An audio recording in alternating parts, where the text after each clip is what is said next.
Abaluumi essula 8 olunyiriri olusooka okutuuka ku lusembayo. Kale kaakano tebaliiko musango abali mu Kristo Yesu, kubanga etteeka ery'omwoyo ogw'obulamu mu Kristo Yesu lyanfuula ow'eddembe ne linzigya mu tteeka ery'ekibi n'ery'okufa. Kubanga Katonda yakola amateeka kye gatayinza kukola, kubanga manafu olw'omubiri, bwe yatuwa omwana we ye mu kifaananyi eky'omubiri ogw'ekibi, alyoke asalire omusango ekibi mu mubiri.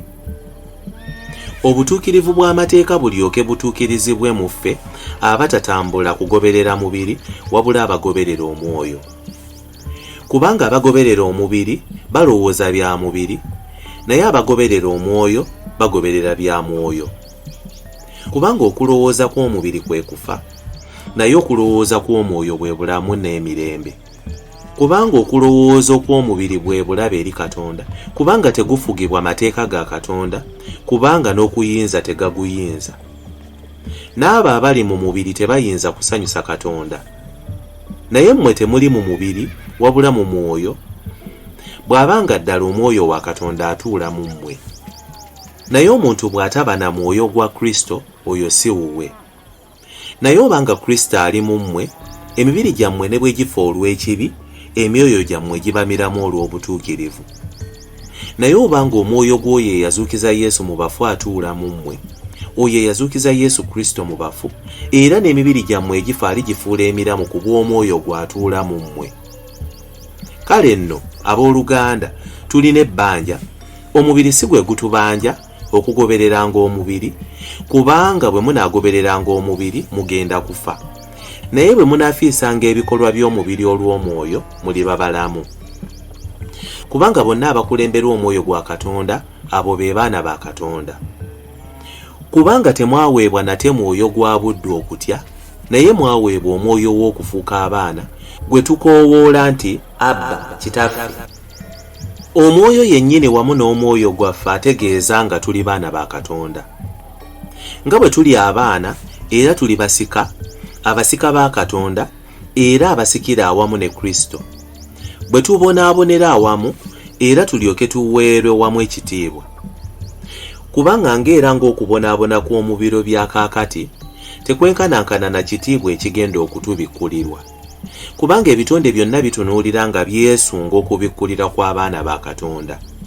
Kubanga ebitonde biringa ebitalina mugaso, si lwa kwagala kwabyo wabula ku bw'oyo eyayagala bibeere bwe bityo mu kusuubira. Kubanga era n'ebitonde byennyini nabyo biriweebwa eddembe okuva mu kufugibwa, okuvunda okufugibwa mu ddembe ery'ekitiibwa ky'abaana ba Katonda. Tumanyi ng'ebitonde byonna bisinda era birumirwa wamu okutuusa kaakano. Era si bitonde byokka, naye era naffe abalina ebibala ebibereberye eby'omwoyo, era naffe tusinda mu nda yaffe nga tulindirira okufuuka abaana, kwe kununulibwa okw'omubiri gwaffe.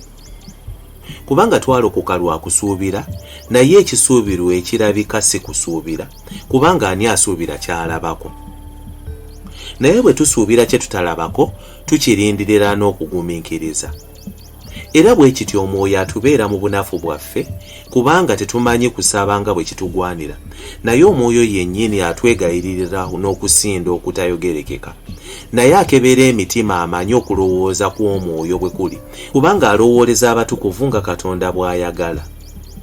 Era tumanyi nti eri abo abaagala Katonda era abayitibwa ng'okuteesa kwe bwe kuli, ebintu byonna bibakolera wamu olw'obulungi. Kubanga abo bonna be yamanya edda, era yabaawula dda okufaananyizibwa n'engeri y'omwana we, abeerenga omubereberye mu booluganda abangi. Era abo be yayawula edda, abeera be yayita, era be yayita yabawa obutuukirivu, era be yawa obutuukirivu ekitiibwa. Kale tunaayogera tutya ku ebyo?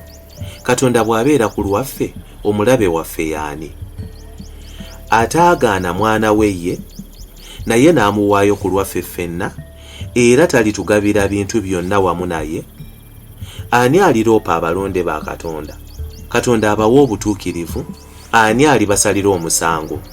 Kristo Yesu eyafa, oba okusinga eyazuukira, ali ku mukono ogwa ddyo ogwa Katonda, era atuwolereza. Ani alitwawukanya n'okwagala kwa Kristo? Kulaba nnaku oba kulumwa?